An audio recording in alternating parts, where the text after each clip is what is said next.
Hello and welcome back to this episode of the Engage 8 podcast. I am Josh with my co-host Mike.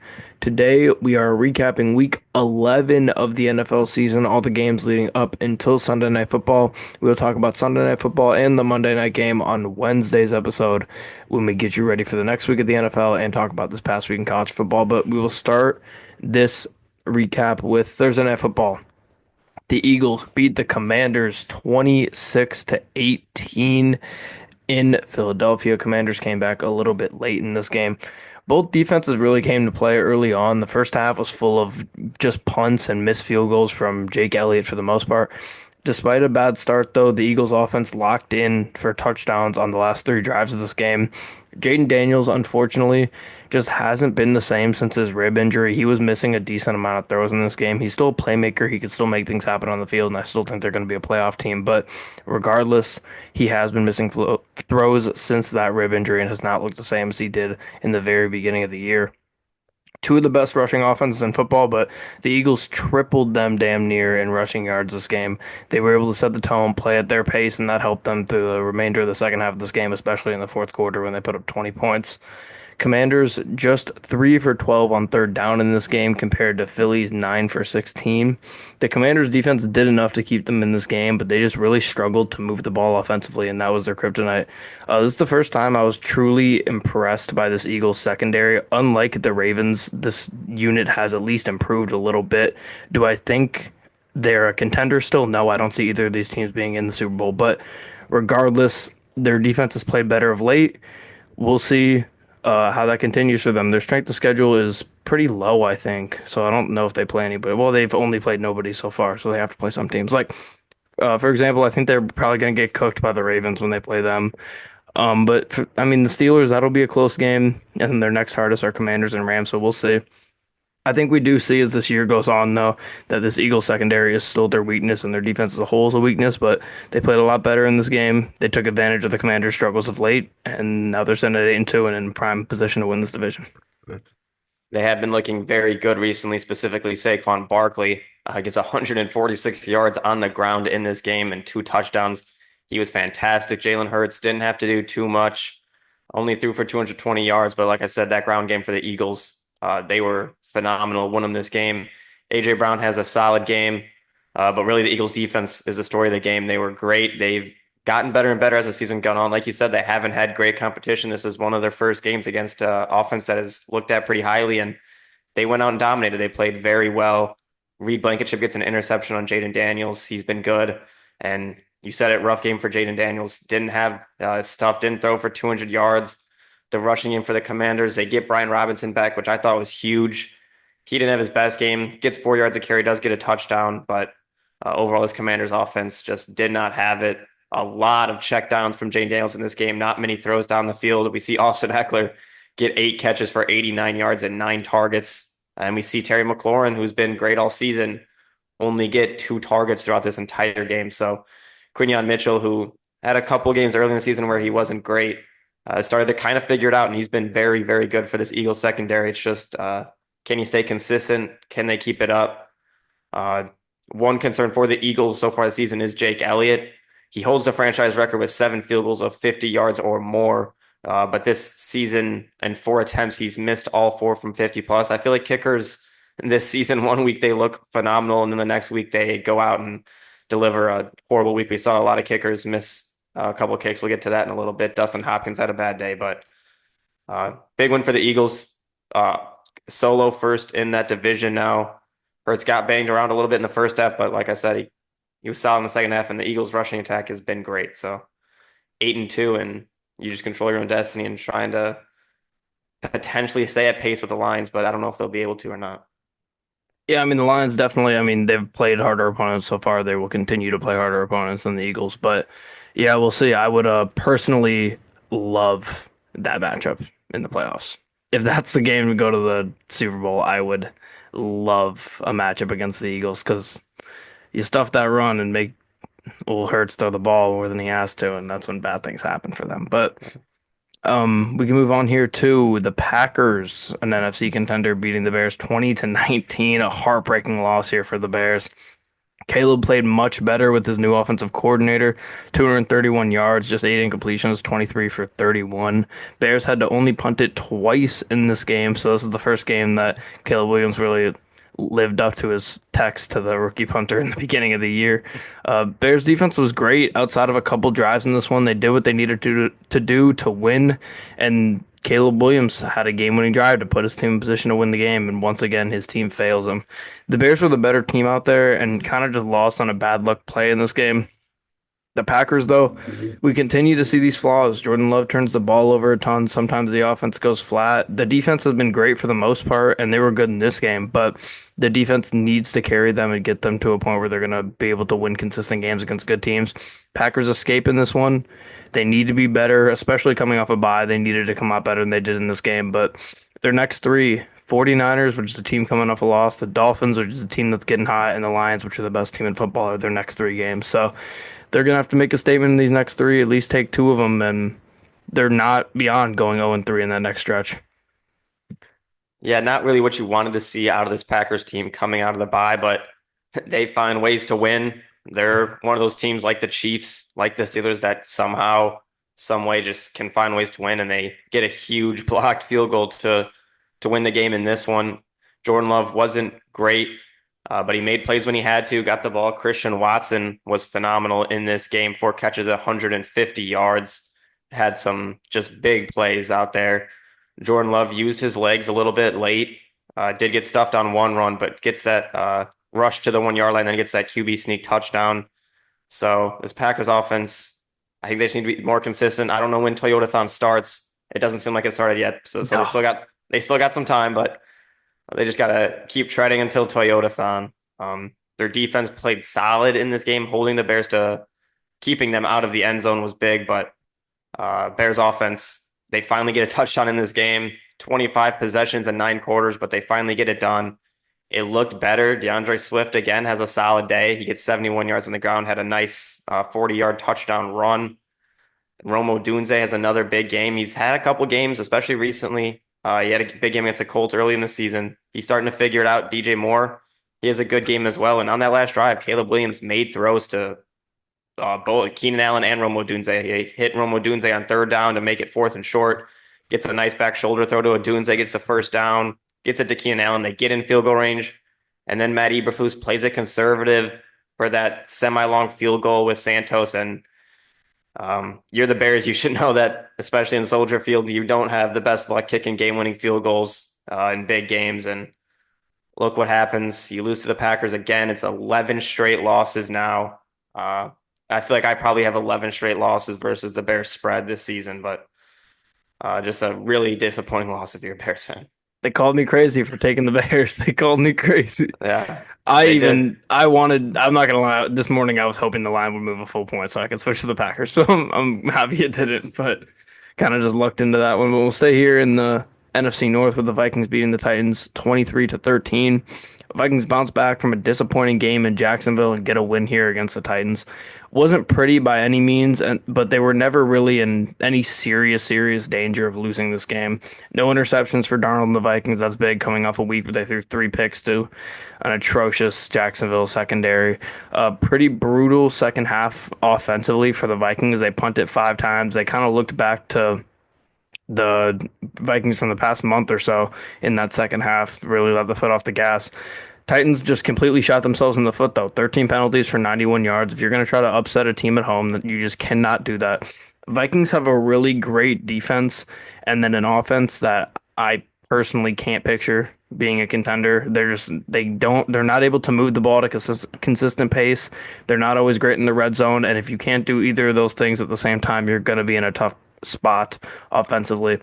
This is definitely not a dominant performance by Minnesota by any means, but the Vikings are still getting the W's that they need to against easy teams. That's what they're going to have to do to compete in the super competitive division. But they're going to need to get this offense back on track when they start playing teams like the Packers and the Lions again. Yeah, it would have looked differently if the Vikings defense didn't give up a huge 98-yard touchdown to Westbrook Akine. Outside of that, the Titans offense didn't have much going. They were horrendous running the football, only 33 yards rushing in this game. They have the big play, the 98-yard touchdown, and outside of that, just not too much going, only 6 points offensively. outside of that one huge play. Penalties, you said it was the big thing for the Titans. They had 9 penalties for 71 yards by halftime. They finished with 13 for 91, like you said. Calvin Ridley has a 51-yard touchdown, huge play for him. Gets called back due to an illegal formation. I think Westbrook-Akine had a huge gain that got called back for I don't know if it was an illegal formation or what, but the Titans offense penalties, they kill drives, and we saw that a lot. They had a couple fourth downs that they went for and didn't convert. The Vikings defense is very, very good. They didn't get penalized in this game, only 3 for 35 yards. They were great. They had 5 total sacks. Andrew Van Ginkel continues to be a star for this Vikings defense. He had a sack on back-to-back plays. Harrison Smith gets an interception late. They just got a lot of players that play together and play very good. Offensively, they still have work to do. They have Justin Jefferson, who was always going to make plays, but you need the other guys to make plays too. Didn't have that much of a run game in this game, but you're able to pass for 246 yards and 2 touchdowns and didn't turn the ball over through the air against a secondary with the Titans that has been good all season. So that's a positive, but it still needs to be better if you want to contend for a Super Bowl.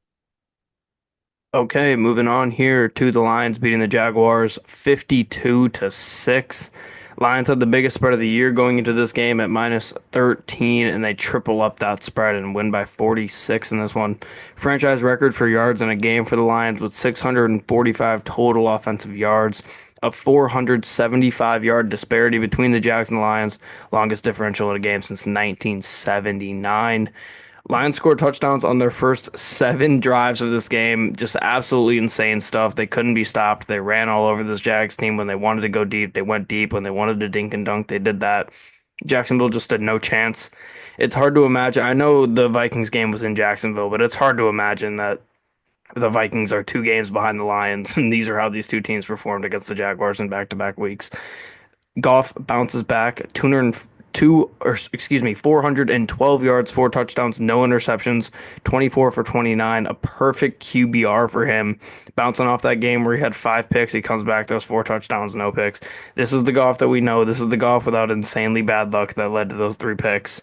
2 were on him, but the other 3 just tough luck. He comes here, plays good football, continues to be an MVP candidate. 4 different Lions score touchdowns in this game. You see Gibbs and JMO both get 1, 2 of the fastest dudes in the league. And then Saint and Monty both get 2 each. 161 yards for Amon-Ra, 124 for JMO. They both dominated. Lions 5 for 5 in the red zone in this game. They got down there at a quick rate, and every time they did, they put the ball in the end zone. Carlton Davis and Anzalone both got hurt. Anzalone 6 to 8 weeks, broke his forearm. He's probably not going to be back till early playoffs or late regular season, which is so brutal for the Lions, who are already down Derek Barnes, who got hurt earlier on in the season. Jack Campbell's having one of the best linebacker seasons in football right now, definitely in the top 10. And then you have Malcolm Rodriguez as well as Trevor Nowaski, Ben Neiman, who could help fill in there. But it's really going to be Jack Campbell and Rodrigo from here on out until the rest of the regular season. Hopefully they can get it done in coverage. Campbell's been amazing so far. And then Zadarius Smith also got hurt in this game, but he was fine. He ended up getting a sack. Thank God. Him getting hurt would just be horrible, horrible luck for the Lions. So luckily they got away with that one. Kirby Joseph gets his 7th interception to continue to lead the league. He's been dominant. I don't know the exact number for the last 3 years, but he has the most picks in the last 3 years in the NFL. He has just been amazing. Lions defense absolutely smothered this horrible offense of Jacksonville. Jags' longest drives were 53 and 38 yards, and those 2 drives resulted in a total of 3 points for them. Lions continue to be dominant offensively and defensively in the red zone and on third down. Those are 4 huge areas of a football game. Can you stop teams in the red zone? Can you stop them on third down? And can you convert in the red zone? And can you convert on third down? The Lions are dominant in all 4 of those categories. Lions continue to dominate these shitty teams. I don't see that stopping anytime soon. They're going to have some tough games coming up here to finish the season, so they have to continue to win the games they should win, and they started off here as 2 touchdown favorites and win by 46 against Jacksonville. 8 straight wins for the Lions. They're on a on a roll right now. I thought Jared Goff would have a big game. I said he would probably have a big completion percentage, 24 for 29. That's very solid. 4 touchdowns and no picks. Like you said, perfect passer rating. He was great. The Lions offense just was not a match for the Jags defense at all. Talked about it all year. This Jags secondary is horrendous, and we saw Jared Goff just absolutely torch them. J-Mo has a huge game. Amon-Ra has a massive game. Just phenomenal from the top two receivers for the Lions there. You said it, that was the third most yards in Lions. It was a Lions franchise record, the third most yards in a game in the past 20 years, the third largest margin of victory in the NFL, yard margin, with the 475 yard was the third largest in history. The Lions were just really wasn't a game at all. Zadarius Smith, you said he gets a sack in his debut, just dominating performance. Mac Jones didn't have anything going, only 138 yards, no touchdowns, and a pick. They go back to Travis Etienne. He doesn't have a good game at all. I said I thought the Lions defense would stuff it. They did. And in the past game, at least you were able to see a couple of flashes from Brian Thomas Jr. But overall, this Jags team, really no positives at all this season. You're going to potentially get the first overall pick. And I don't know what they do with that if they go for Travis Hunter or this Jaguars team is in a rough spot. They'll probably trade it. They should probably trade it. Yeah. I don't know Go why they try to wouldn't. pull a Bears route. Yeah, they're gonna stick with Trevor. They should stick with Trevor, I think. But clear house, get everybody the hell out of there. But Need to do that. moving on here to Steelers beating the Ravens 18-16. Steelers beat the Ravens while scoring zero touchdowns. Stat that's floating around: Joe Burrow has 9 touchdowns against Baltimore and lost both of those games, which is truly remarkable. This game was full of punts, field goal attempts, and turnovers the entire way through. I said I expected this to be a low-scoring dogfight game, and that favors Pittsburgh, and it definitely did in this game. Steelers go and win that turnover battle 3-1. That was the biggest difference in them winning this game. Neither team was really able to convert on third down, leading to a ton of those punts. When you turn a team over 3 times and outpossess them by 13 minutes, you're going to be in a good spot. That's Steeler football. That's what they did here against the Ravens. The Ravens want to run up and down the field and score a shit ton of points on you, and they're okay with their secondary not being the best. And the Steelers were like, okay, we're not going to do that. We're going to make you earn all your yards. We're going to make you put together long drives. And then when we get the ball, we're going to hold on to it for dear life. And that's what the Steelers did in this game. Ravens also had 12 penalties, which absolutely killed them. And then the Steelers, they're now sitting at 8-2, first in the division, game and a half lead on the Ravens. They've only played one divisional game, so that definitely makes a difference. But they get games against the Browns still to play. They have just the 14th remaining strength of schedule. They can easily win this division now, and I think they're going to be in a good spot to be a team that you do not want to face in the AFC playoffs.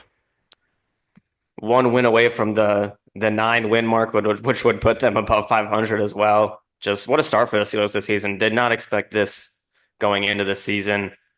They just own this Ravens team and Lamar Jackson. Another win. They were able to hold Lamar and this Ravens team to 16 points. That's a season low. It was a season low in yards for the Ravens as well. Just a great job by the Steelers defense. Offensively, I mean, they weren't great. Like you said, they got the field goals. They had 3 turnovers that led to 3 field goals for Chris Boswell. Not the best game for Russ, but you get the job done. He had a bad interception, but Chris Boswell dominates the game. And for the Ravens, it's just you kind of got to just chalk this one up to the Steelers know how to beat you, and you kind of just have to hope you don't see them in the playoffs. Penalties were another big factor in this game for the Ravens again. 12 penalties. They got to be better than that. Lamar's 1-4 versus the Steelers. We saw Derrick Henry fumble in this game. He hadn't lost a fumble in 3 years. Justin Tucker misses 2 field goals. The Steelers team just they find ways. Things that normally don't happen for the Steelers team. So huge win for the Steelers, 8-2, and they're right in that race with the Bills and the Chiefs for that number 1 seed. No, they could definitely get it, and I think they play. I don't know if they play the Bills. I know they play the Chiefs on Christmas. Yeah, I don't so know if they still. Let's see who are their hardest games remaining. they got Yeah, Ravens, Chiefs back to back, and yeah, then they just got a bunch of division games. yeah, and then the Eagles. So, and I think they're gonna smash that Eagles team. But they match up great in that game. A team that's They gonna do, beat you up, a team you can't run on. they do, but you have a vendetta against the Eagles, I see. I don't. I just don't believe in teams that have horrible coaches being considered as I mean, I contenders. agree with that. I don't think Sirianni's a good coach at I all. mean, yeah, how is he gonna win a Super Bowl? How? He's got to the Super Bowl, though. That's the only thing I'll give him. Yeah, he did get there. Yeah, with Jalen Hurts on a rookie contract. But moving on here to the Colts beating the Jets 28-27. Gutsy win for the Colts in this game. Anthony Richardson, phenomenal 272 yards, three touchdowns against a great secondary. Maybe benching him lit a fire under him. Maybe that's what they needed. Maybe Steichen or Ballard or Ursay, whoever made that decision, had this in mind when they benched him for Joe Flacco. I don't know if I want to give them credit like that, but regardless, he comes back and looked great. Very impressive to see him driving late for game-winning drives too. That's very, very impressive. Jonathan Taylor was pretty much stuffed all game, and the Colts still find a way to go get 28 points. That's completely because of Anthony Richardson. He was able to get it done. And if they can, I mean, this is what the Colts wanted when they drafted him. Can he do this on a consistent game to game basis? That's still up in the air, but this is the type of game that they were looking for when they drafted him. Downs and Pierce back at it. Pittman got in on it, got in on it a bit too, which about time he finally did his first anything positive for the entire season. Not the best second half from the Colts defensively, but their first half made up for it, so it didn't really matter much at all. They were so good defensively in the first half. Jets clawed back in this one, but their offense just continues to be like an old snowblower. It just takes a long time to start up, and then you get to the second half, and it's like, oh, well, we already gave up enough points where we're not in this game anymore. So they really had no chance, even though they only lost by one. They just didn't do enough. Like even at the end of the game when they're winning and the Colts are driving down to have a game-winning drive, it's like the Jets don't even deserve to win this game. Like it feels like the Colts have to drive down and score here, and they did. Colts have a chance to make a statement next week against the Lions. I don't put it past the Colts to definitely compete in that game. They're at home. They have a defense that's playing at a good rate. I think they can definitely compete in that game, and of course, if they win it, that'll be a huge statement and would get them to 500. Yeah, that's a big game. After that game, their schedule is fairly, really good. I think the only team above 500 in the rest of that schedule would be the Broncos. And you got Patriots, Titans, Giants, Jaguars. So if they somehow find a way to beat the Lions, that would be huge. But getting back to this game, Anthony Richardson has maybe the best game of his career so far. That benching must have lit a fire under him or something. They said he had one of the best weeks he's ever had as a pro going into this game in practice and meetings, and he really showed it on the field. Threw for a career high 272 passing yards, career high in total yards with 304. Career high in completion percentage was 67%, which isn't the best, but his adjusted completion percentage was 90%. He had a couple plays where, I mean, he had one where he just threw it out of bounds to end the half, just had to throw it away to basically stay in the game. They didn't run the ball well with Jonathan Taylor, but his legs made up for it, especially in the red zone. He gets two rushing touchdowns in the red zone. He was fantastic. Josh Downs is just such a stud. He can make some huge catches. He just finds the open spot in zones on third downs. He's just such a huge asset to have on third downs. He gets a touchdown in this game, five catches for 84 yards. Alec Pierce, he was great. I would love for this Colts team to please in the offseason go out and get a solid tight end. It sounded like they were trying to trade for Njoku at the deadline. It just didn't happen, and I just really wish they made that trade.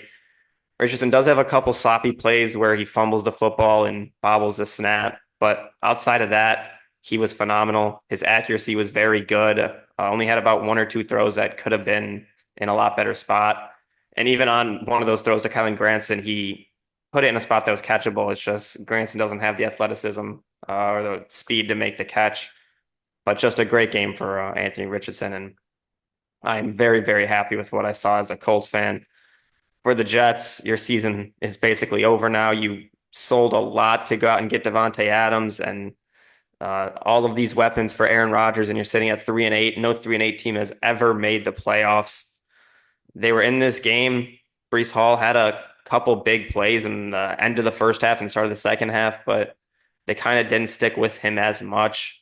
Put the ball in Rodgers' hands and just didn't have it on the game. He had a chance for a game-winning drive. All they needed was a field goal, and on the first play, he fumbles the ball back about 10, 15 yards and really put him out of the game at that point. So just a disappointing season for both of the New York football teams, but for the Jets, you had massive expectations, and you're just not delivering. Your defense that was supposed to be phenomenal doesn't have, they fired their head coach, and the defense just hasn't really looked the same since that. And Anthony Richardson has his best game as a pro, so just really happy about that. Have you Especially you got with three rookie offensive linemen as well.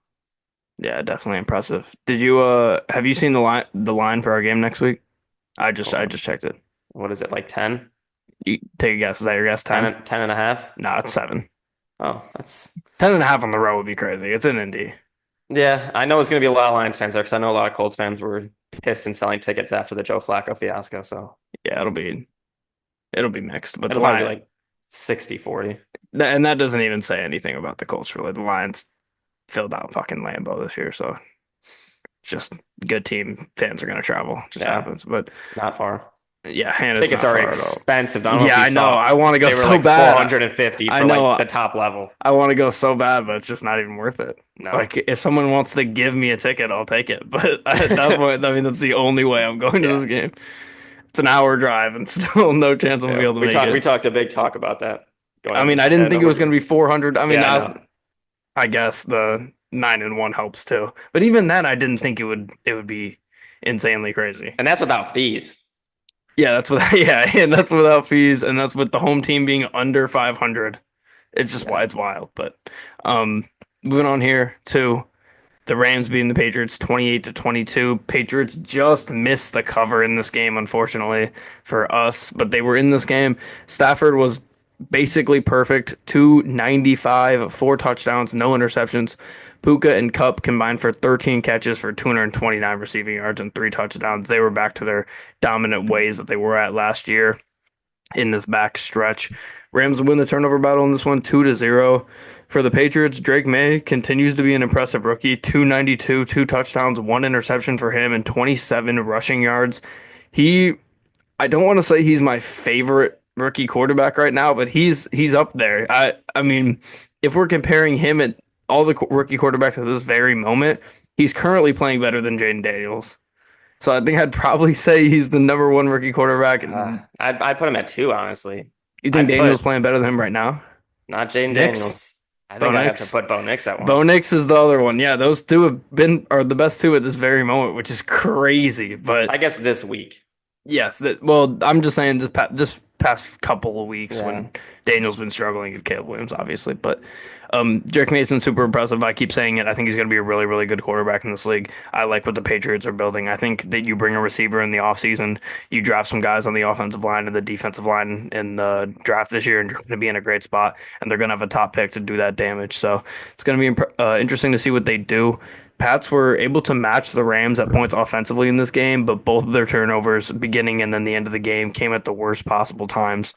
Rams, though, are up to 5-5 now with the 10th ranked strength of schedule remaining. It's very up in the air for their playoff chances, but that division is so close. They're only a game out of first in their division. And we saw the Rams. We've seen them make runs before at the end of the year. I think they're as dangerous as anyone, but they're going to have a tough road to get there.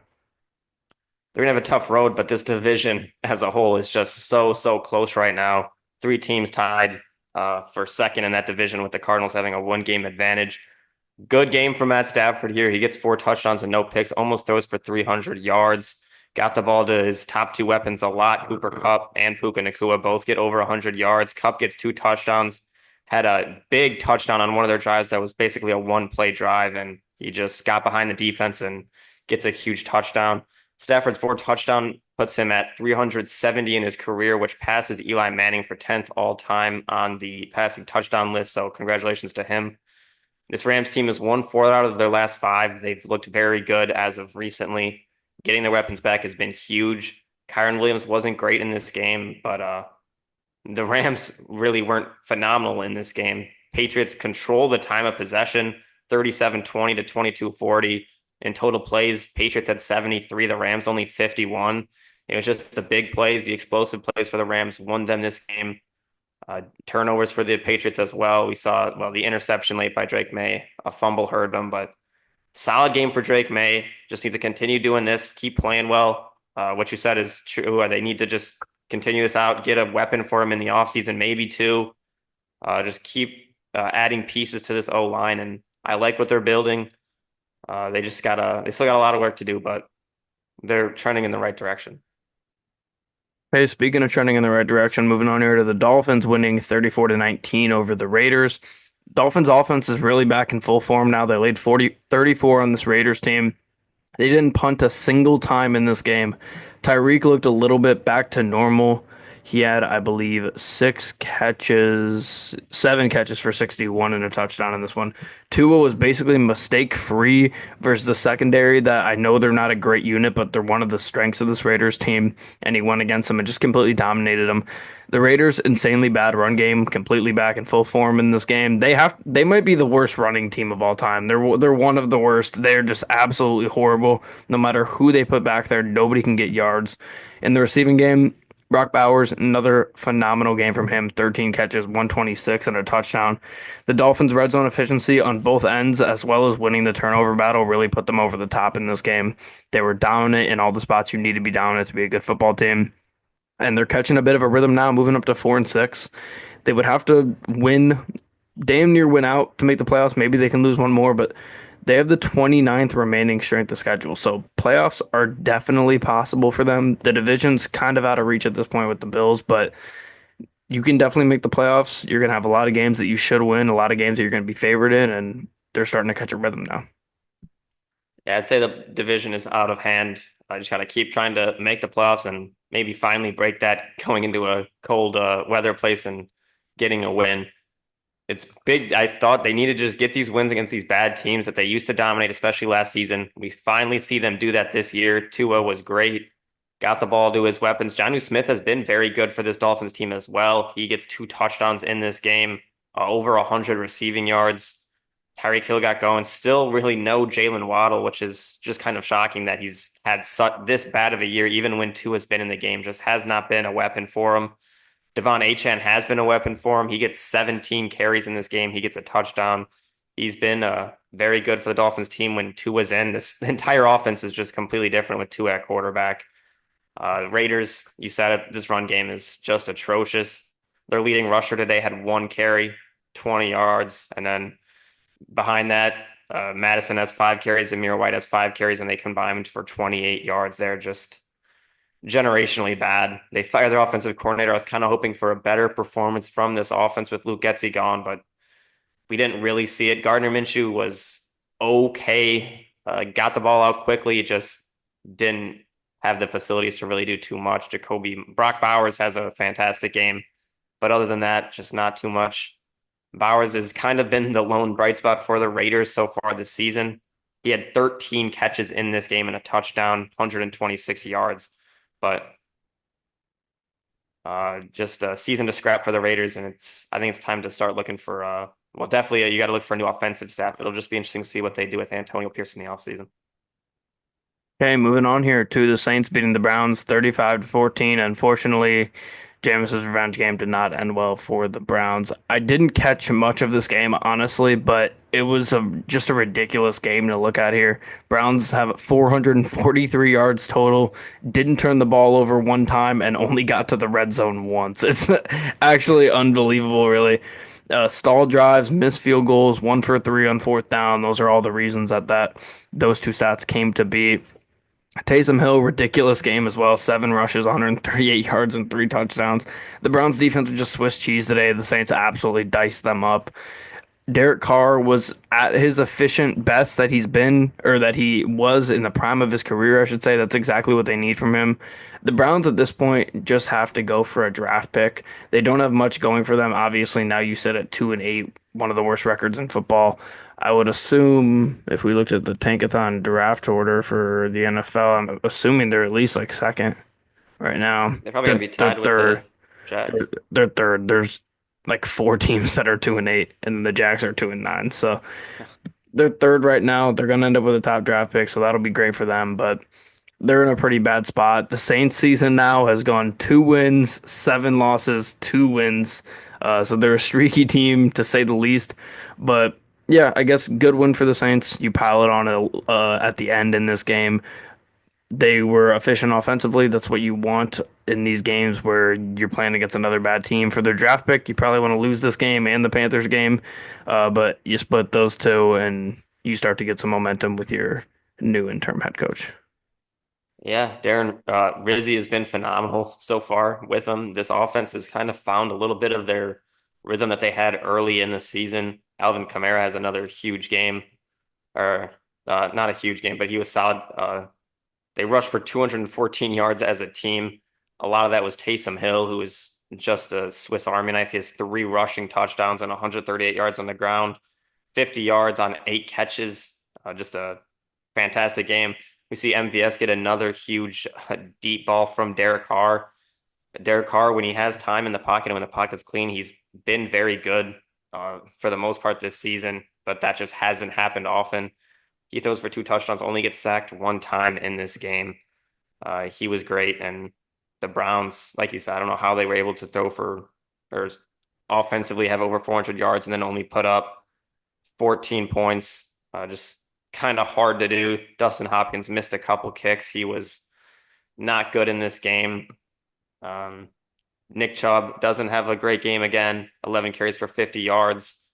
They don't really have that big of a run game right now, but their offense as a whole just hasn't been able to get it done.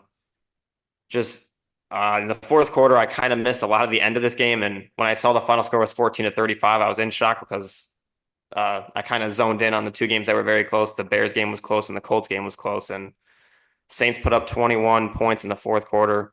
Browns just lost it late. The defense fell apart, and Taysom Hill took over. So just a disappointing season for the Browns. They're one of those teams. They're out of the playoffs now, pretty much, and Saints maybe can run the table. Okay, moving on here to the Seahawks beating the 49ers 20-17. Both teams are now 5-5 in the NFC West. Phenomenal comeback win and comeback drive for Geno Smith and the Seahawks. Two Seahawks touchdown drives after Nick Bosa gets hurt in this game. He's, of course, a game wrecker, and he went out, and the Seahawks started to have their way with the Niners defense. JSN continues his dominance, 10 catches for 110. He's having a great sophomore season. He is easily the second best wide receiver on this team with DK, and then they still have Tyler Lockett as that third guy. DK also has 70 yards in this game. Seattle's defense, I've been saying it for weeks now, their offensive line is very questionable, and for that reason, I think they're not one of the most dangerous teams in football.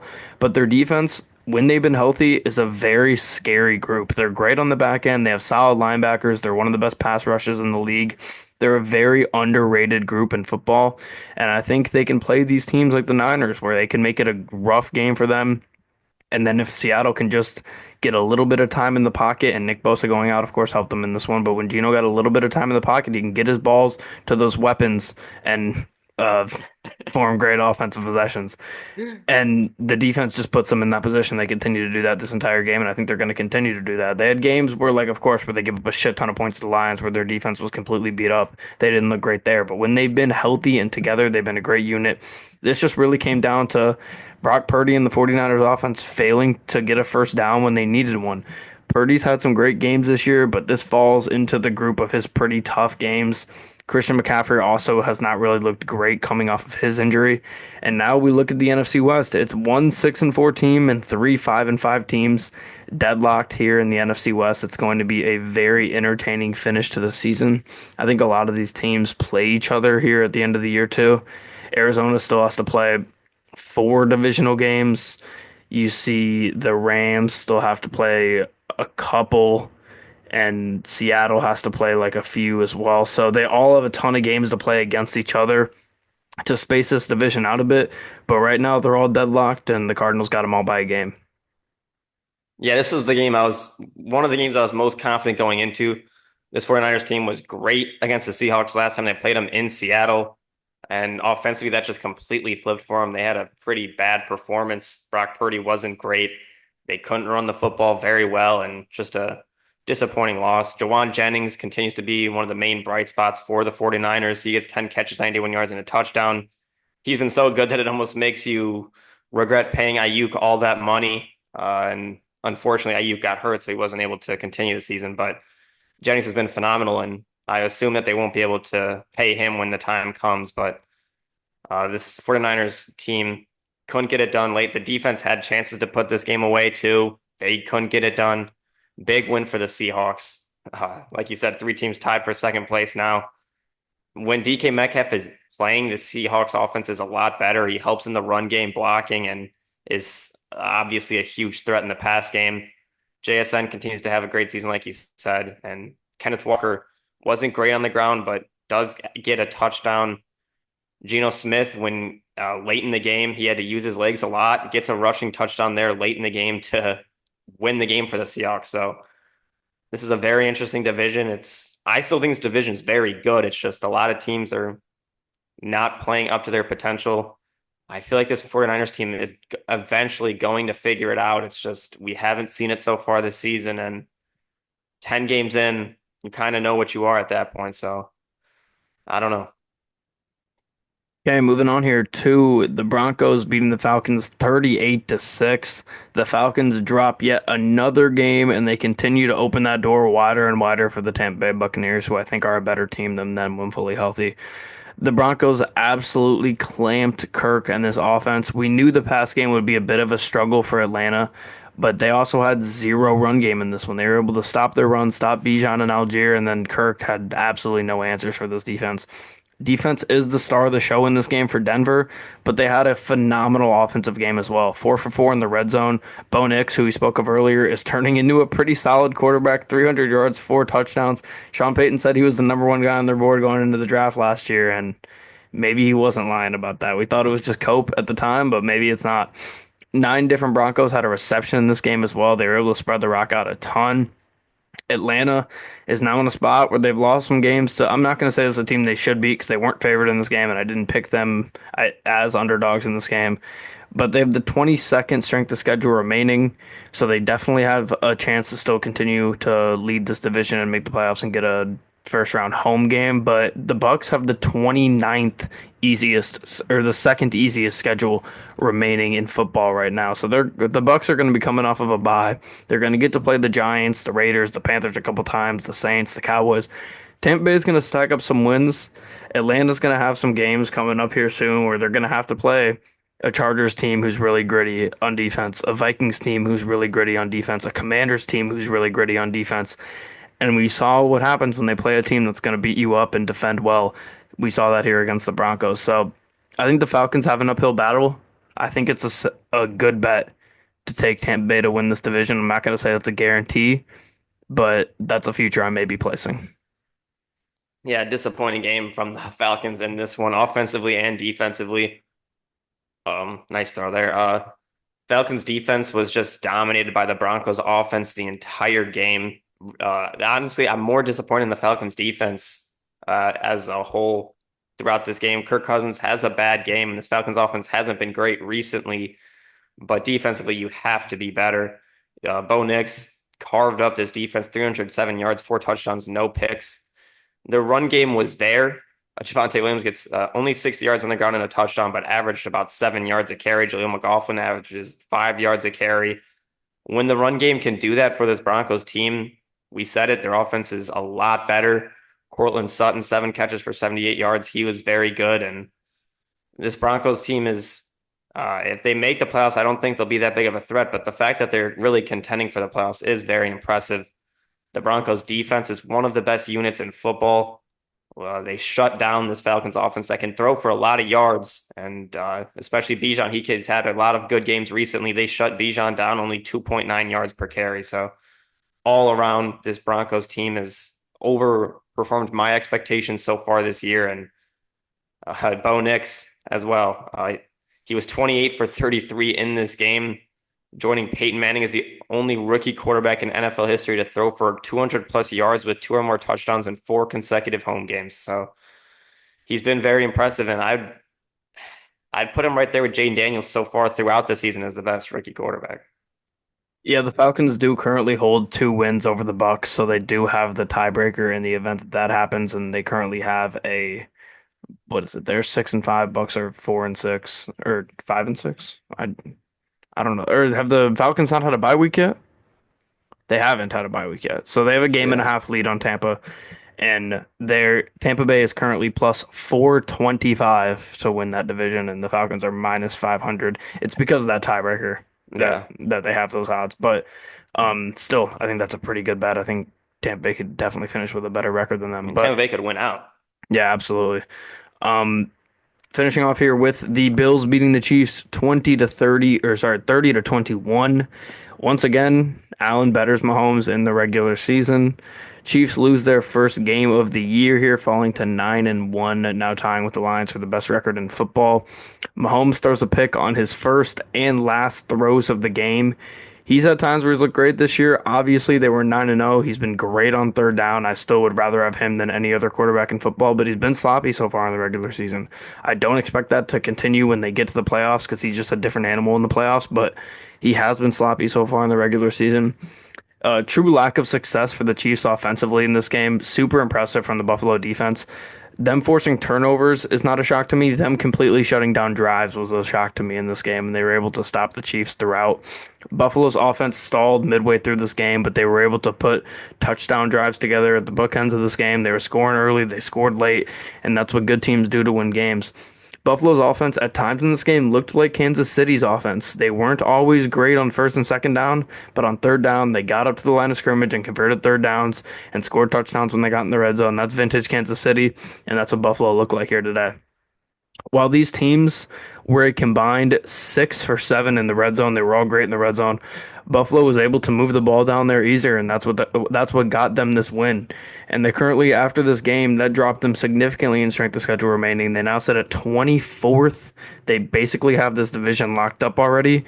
And the Chiefs, a team who has escaped with a lot of wins here in the regular season, has not looked dominant despite being 9-1. Now they have to win these games because Buffalo's right on their tail and they have the tiebreaker for that one seed now. Yeah, they have the tiebreaker, undefeated no more. The Chiefs, the Dolphins can crack open the champagne. They've been flirting with the loss recently. Last week, the block kick saved them, and they finally get that here. Not even a one possession game. Huge win for the Bills. This team is great at home. I said in the preview, Josh Allen plays great at home. He had a good game, 262 yards, does throw an interception, but gets the touchdown, rushes for a touchdown as well. He was solid running the ball. And defensively, the Bills' defense at home is a lot better. One of the best defenses at home in the NFL. Bills were still able to put up 30 points. A lot of that was part of how great their defense played, forcing three and outs all the time. The Bills are on the field a lot. The Chiefs hadn't given up more than 28 points since Super Bowl 57 against the Eagles. So the Bills were able to finally put up more than 28, and that shows how dominant this Chiefs defense has been the last year and a half. Maybe overall the best defense in football. It's won them a Super Bowl. They've been great. So the three and outs killed the Chiefs in this game. Mahomes throws for 3 touchdowns, but the rushing game, we saw Pacheco was activated. He didn't play in this game. Kareem Hunt got most of the carries. He was solid. It's just the quick drives killed the Chiefs, and for the Bills, huge win. And I think this Bills team really could be come out as the #1 seed in the AFC. Okay, moving on to some of our studs and duds here. My first stud, I have to go with MVP JG Jared Goff, 158.3 quarterback rating. Like I said, that was a season high for him. He's also had quarterback ratings of 153.8, 155.8, 140.0, 129.9 throughout the season. He's just been so good. 82.8% completion. He's up to 71.8% completion on the year. And then he has a year high for touchdown passes and yards thrown with 412 and 4 touchdowns. So I have to go with him. And also his season high in rushing yards. He had 21 rushing yards in this game on 4 carries. So he's looking like he wants to run the ball a little bit more. He's had some scrambles. If he can unlock that part of his game and he could be able to get 5, 6 yard first downs on a scramble, he's going to continue to be one of the nastiest quarterbacks in this league. And there's nobody else I'd rather have outside of Mahomes. For my stud of the week, I'm very happy to be able to do this, and I'm going to go with Anthony Richardson. Has his best game as a pro so far in his career. In the fourth quarter, he led 2 70-yard touchdown drives, went 8 for 10 on those drives, looked fantastic. His pass accuracy was great in this game. 90% adjusted completion percentage, career high in passing yards, career high in total yards, 3 total touchdowns. He was great. He won the game for the Colts in this game after being benched. He comes out and delivers his best performance, and just really happy for him that he was able to go out there and do that. Okay, and my dud for the week, I got to go with Travis Kelce. Just 4 targets in this game, 2 catches for just 8 yards. Noah Gray had a fantastic day, but Buffalo made it a part of their game plan to shut down Travis Kelce, not let Mahomes get him the ball. Kelsey's been on like a 6, 7 game streak, or maybe 5 or 6 game streak, where he's just been dominant for the Chiefs, consistent number one target. His past few games, he's gotten 10 catches, 14 catches, 8 catches, and he was just completely shut down in this game. He has to be that number one option for the Chiefs for them to be successful, and hats off to the Bills for being able to shut him down. For my dud of the week, I think I'm going to go with Kirk Cousins. I've talked about how he's a great fit for this Falcons team, and in recent weeks he's been good, but this was his worst game of the season so far. Only 173 yards passing with an interception and no touchdowns. Just not a great game from him. You expect more. And only putting up 6 points, no touchdowns is very, very disappointing for this Falcons offense. So rough game from him. And he just doesn't look like he can move much, honestly. No. Like, who could have ever thought that a high 30-year-old man off an Achilles injury wouldn't be worth $100 million? Is is this back-to-back games or was that a couple weeks ago when Penix came in? I think it's back-to-back games Penix has come in. I believe so. I don't remember Penix. It was weird seeing the drop back lefty though. I was like, oh Yeah. shit, they put him in. The future. Maybe they knew all along that the Kirk experiment might not work, but like we said when they made that draft pick, they have an out in Kirk after next season, Yeah. so they can get out and rock Penix if they want to. But yeah, Kirk has not been great as of recent. But that will about do it for this episode of the Engage 8 podcast. We will be back on Wednesday to talk about these two games we haven't discussed, Sunday Night Football and Monday Night Football. We'll talk about this past week in college football and how the bracket is shaping out to be, as well as getting you ready for week 12 of the NFL season. So if you made it this far, don't forget to like the video and hit the subscribe button. Hit all the links in our description for TikTok, Twitter, social media, and all that good stuff. And we'll see everybody in the next one.